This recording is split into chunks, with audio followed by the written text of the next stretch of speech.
मैं एक्सपेक्ट कर रहा था कि सितारगंज थोड़ा सा बिजी और बड़ा थाना माना जाता है, तो बहुत सारी शिकायतें मुझे सुनने को मिलेंगी, बहुत सारे सुझाव सुनने को मिलेंगे, लेकिन सम्मान प्रोग्राम हमारा ज़्यादा लंबा हो गया और सुझाव और शिकायतें बहुत कम हो गई। लेकिन कोई बात नहीं, हमारे पास 6 शिकायतें आई है। शिव कुमार मित्तल जी ने कहा था कि रात्रि गश्त की कमी हो रही है, सिपाहियों की कमी हो रही है। इसमें हम लोग जरूर प्रयास करेंगे कि ज़्यादा से ज़्यादा स्ट्रेंथ अवेलेबल कराया जाए यहाँ पर।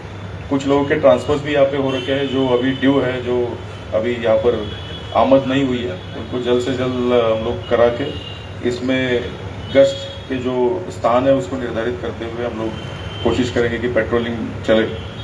सुरेश जैन जी ने बताया था कि बाजार क्षेत्र में पुनः अतिक्रमण किया गया है। तो पिछले दिनों में जैसे मुहिम चलाई गई थी, तो सुंदरम आप नगर पालिका चेयरमैन साहब भी यहाँ पर उपस्थित है, तो सभी से समन्वय करते हुए दोबारा एक बार ये ड्राइव चलाई है। आज मैं आते वक्त भी देख रहा था काफ़ी जगह पे मेरे गाड़ी को ब्रेक लगाना पड़ रहा था। तो आप इस स्थिति को अगले थाना दिवस तक उसमें सुधार होगा, ये मैं अपेक्षा करता हूँ। ब्रजमोहन जी ने बताया था कि सिडकुल में एक रिपोर्टिंग चौकी होनी चाहिए, जिसके बारे में एक चौकी हमारी वहाँ पे ऑलरेडी एस्टेब्लिश्ड है, लेकिन उसको रिपोर्टिंग चौकी में अपग्रेड कर लिया जाएगा। हालांकि एफआईआर के लिए आपको थाना ही आना पड़ेगा, रिपोर्टिंग चौकी में एफआईआर की प्रोविजन नहीं होती है।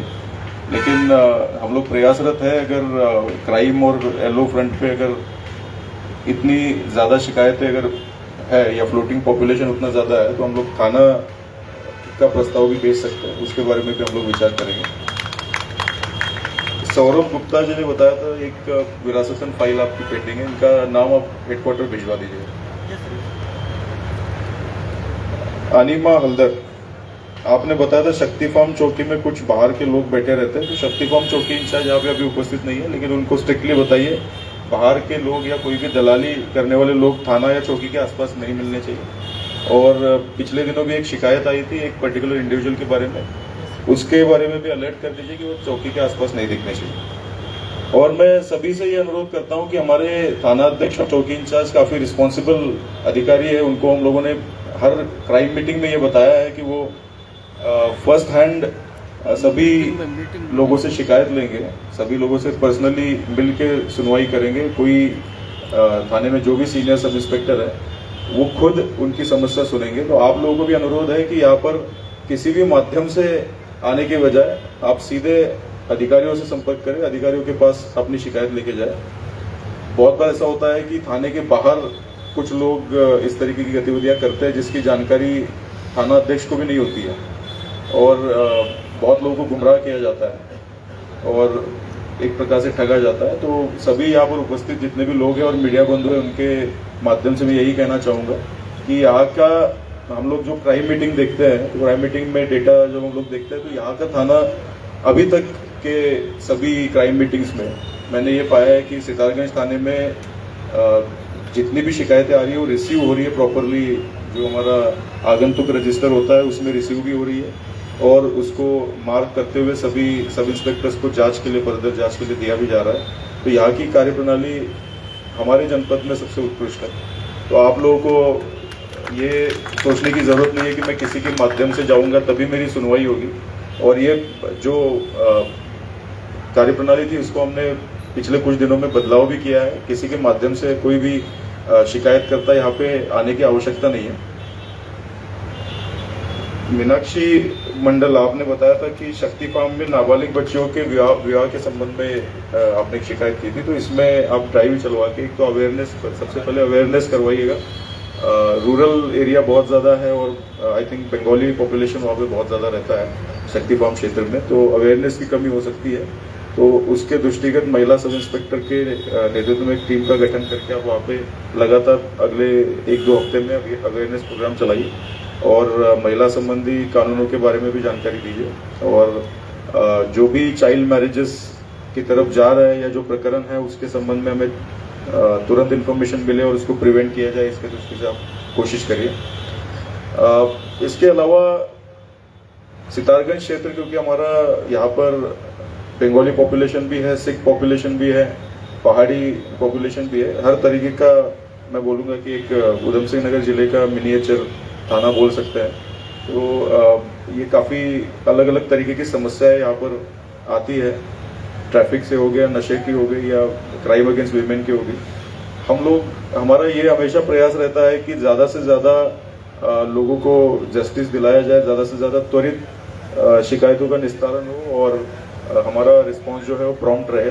और आगे भी हमारा यही प्रयास रहेगा। हम लोग पिछले कुछ दिनों से सभी थाने के जितनी शिकायत की प्रार्थना पत्र हमारे एसएसपी ऑफिस में, एसएसपी कार्यालय में हमें प्राप्त हुए हैं, उनका एनालिसिस हम लोग कर रहे थे।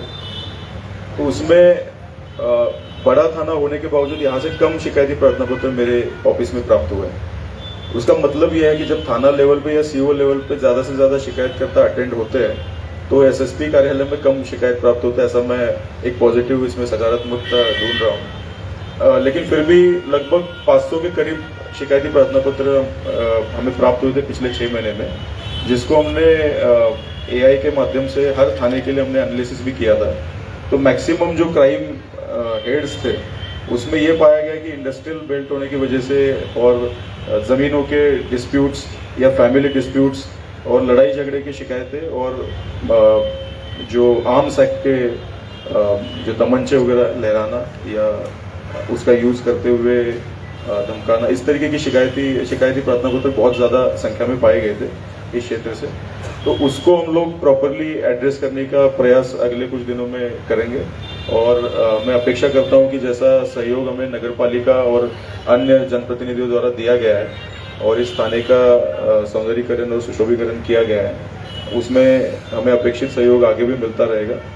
अभी एक बहुत अच्छी बात हमारे थानाध्यक्ष ने बताई कि यहाँ पे 20 लाख के कैमरे लग रहे हैं। तो मैं यहाँ पर जितने भी गणमान्य लोग उपस्थित हैं, आप सभी से मैं यही अनुरोध करूंगा कि कैमरा के माध्यम से क्राइम प्रिवेंशन तो होता ही है, लेकिन डिटेक्शन में हमें बहुत ज़्यादा मदद मिलती है।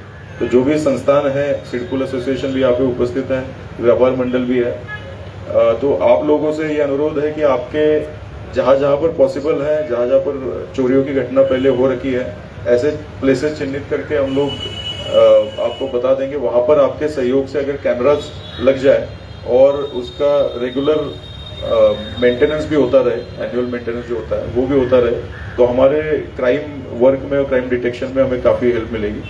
चोरियों की जो रूरल साइड में जो घटनाएं हो रही है, तो रूरल एरियाज में भी हम लोग कोशिश करेंगे कि जो मेडिकल शॉप्स होते हैं या शिक्षा संस्थान होते हैं या प्रधान जो ग्राम पंचायत का ऑफिस होता है या ऐसे जो संस्थान है, छोटे छोटे संस्थान है या कोऑपरेटिव्स के संस्थान है, उनको रिक्वेस्ट करते हुए जगह जगह पे कैमरा इंस्टॉल करने की हम लोग कोशिश करेंगे ताकि चोरियों की घटनाओं में प्रिवेंशन और डिटेक्शन पॉसिबल हो पाए। नशे के खिलाफ मैं बताना चाहूँगा कि हम लोग का थाना स्तर पे एक ANTF का गठन होता है, जिसमें हम लोग लगातार नशे में जो लिप्त लोग हैं उनसे उनका इंटेलिजेंस गैदर करते रहते हैं, उनके खिलाफ कार्रवाई करते हैं। या जो पूर्व में जो नशा करने वाले व्यक्ति थे या नशा बेचने वाले व्यक्ति थे, उनकी सूची भी थाने में मेंटेन की जाती है, उनके ऊपर निगरानी रखी जाती है। लेकिन एक मानस हेल्पलाइन है जिसके बारे में बहुत लोगों को पता नहीं है। जो मानस हेल्पलाइन है उसमें कोई भी सामान्य व्यक्ति पुलिस को 1933 इस नंबर पे कांटेक्ट करते हुए अपने क्षेत्र में जो नशा बेचने वाले लोग हैं उसके बारे में एनोनिमसली, मतलब आपको अपनी आइडेंटिटी रिवील करने की आवश्यकता नहीं है, तो उसमें आप कंप्लेंट दर्ज कर सकते हैं। उसका हमें फायदा ये मिलता है, भले ही हम लोग वहाँ पे चले जाए और वो उस मौके पे वहाँ पे नहीं भी मिलता है या उसके पास कोई नशे की सामग्री नहीं भी मिलती है, लेकिन एक उसका यूज फर्दर एक्शन में हम लोग पिट एंड डिपेस की जब कार्रवाई करते हैं या गुंडा या अन्य धाराओं की तरह, अन्य अधिनियमों की तरह कार्रवाई करते हैं, तो उसका हमें काफ़ी लाभ मिलता है। तो इस हेल्पलाइन का आप लोग काफ़ी यूज करिए।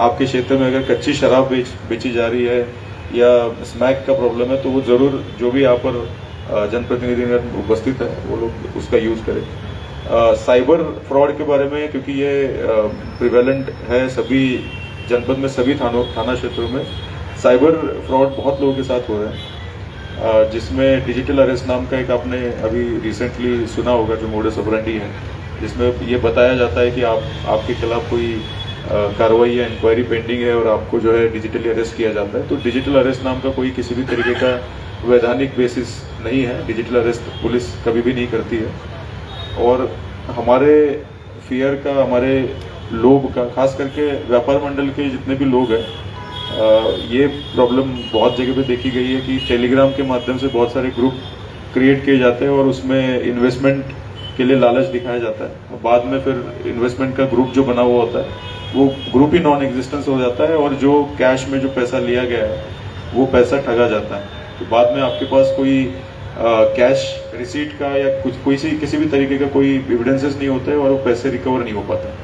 तो आपके लालच का या आपके फियर का फायदा उठाते हुए साइबर फ्रॉड आपके साथ होता है। तो इस वजह से इसमें प्रिवेंशन बहुत ज़्यादा ज़रूरी है। ऐसे किसी भी इन्वेस्टमेंट स्कीम में या ऐसे किसी भी व्यक्ति द्वारा डराने पे आपको डरने की आवश्यकता नहीं है। उसके बारे में आप थाने में रिपोर्ट करिए। प्रिवेंशन ही इसमें साइबर में जो है प्रिवेंशन ही सबसे बेटर क्योर है। ट्रैफिक में मैं वही बताना चाहूँगा कि हम सभी की ये जिम्मेदारी है।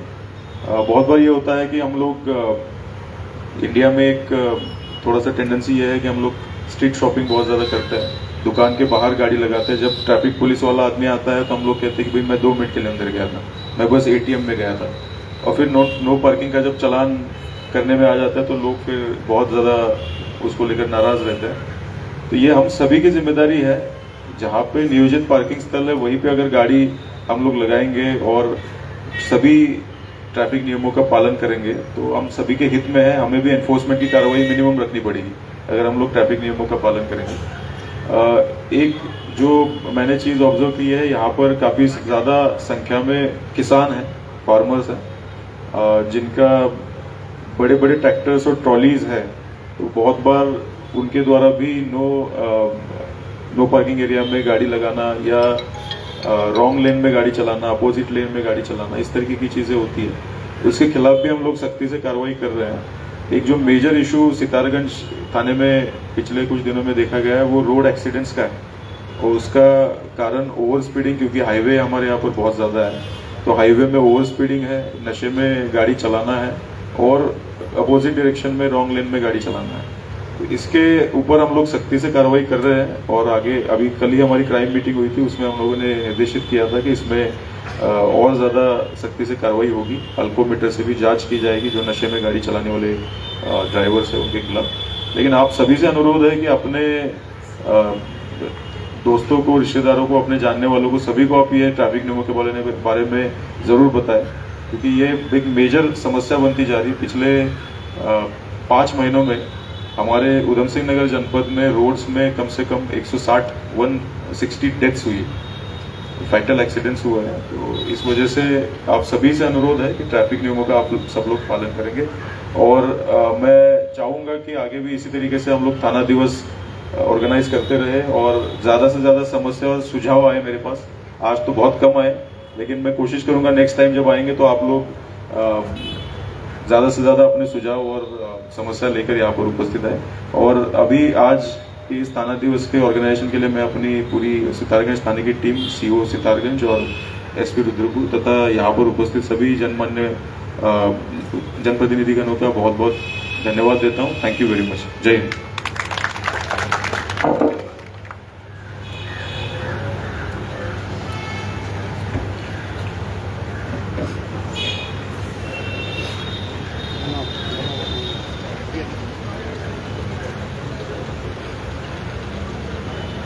सर, आपका बहुत बहुत धन्यवाद। आप यहाँ पर उपस्थित हुए सर, और आपके द्वारा लोगों के बीच में सुरक्षा से संबंधित, अपराध के प्रिवेंशन से संबंधित एक विश्वास जागृत किया गया। और आप सभी लोगों का भी मैं तहे दिल से आभार व्यक्त करता हूँ कि आप सभी जनप्रतिनिधिगण इतने धूप में, इतनी गर्मी में यहाँ पर उपस्थित हुए हैं और आपने अपने दिल की बात कही है, अपने मन की बात कही है। सर, मैंने 2004 में इसी थाने से अपने सेवा का प्रारंभ किया था और तब मेरे मन में था कि बीच में मेरी एक पोस्टिंग शक्ति फार्म में हुई थी, तो मैंने शक्ति फार्म को भी सर बहुत अच्छे से बनाया था। शक्ति फार्म के बहुत सारे लोग यहाँ पर मौजूद भी है, उसकी भी पूरी बाउंड्री बिल्डिंग, ये सर एक दिन मैंने आपको उसका निरीक्षण भी कराया था। और मेरा ये ख्वाब भी था कि सितारगंज को भी बहुत अच्छे से लोगों से सहयोग लेकर के एक CSR के माध्यम से इसको बनाऊंगा सर। मेरा वो सपना भी साकार हुआ सर। और आज जितने भी ये सब जनप्रतिनिधि है सर, ये बहुत ही सहयोगी और बहुत ही ऐसे इनका वो रहता है सर। कोई भी क्राइम होता है किसी प्रकार की होती है, कभी भी इन्होंने किसी लॉ एंड ऑर्डर को पैदा नहीं किया होगा, इसलिए हमारे साथ हर समय इनका समन्वय बना रहता है। सर नशे ट्रैफिक के बारे में सर हमने बहुत अच्छी पहल की है सर कि हम नाली से नीचे किसी भी प्रकार का अतिक्रमण नहीं होने देंगे। नाली के बाद तो नगर पालिका को हमने कहा है कि भाई अपना अतिक्रमण आप लोग हटाइए।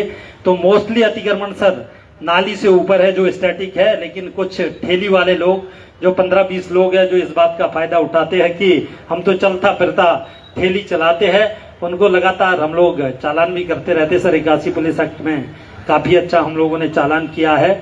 और दूसरा सर नशे के बारे में हमने पूरी एक कमेटी बनाई हुई है, पूरी सर कम्युनिटी की पूरी कमेटी बनाई हुई है, उसमें सारे ग्रुप बनाए हुए हैं। सारे ग्रुप के माध्यम से भी हमको सूचना मिलती रहती है। हमने स्मैक बेचने वाले 82 जो स्मैक को बेचते हैं सर उनको चिन्हित किया है। सारे पार्षद और उसके माध्यम से बिल्कुल गोपनीय रखा जाता है। और 1933 के बारे में भी विधिवत सबको बता दिया गया है कि वो खुल करके उसमें वो करे। हमारे 15 जो ऐसे अफेक्टेड मतलब एरियाज है, शक्ति फार्म, उकरौली और इन जगह के सर हमने इनमें सभी लोगों को चिन्हित किया हुआ है जिनके खिलाफ हम कार्रवाई कर रहे हैं सर। बहुत बहुत धन्यवाद सर आपका, और आप लोगों का भी सभी का बहुत बहुत धन्यवाद। बस सर अब इसके बाद एक छोटा सा वो पूजन है सर, और उसके बाद सभी लोग आप प्रसाद ग्रहण करेंगे भंडारे के रूप में, जो आपके सहयोग से ही सभी चीजें हो रही है। आप सभी लोगों का मैं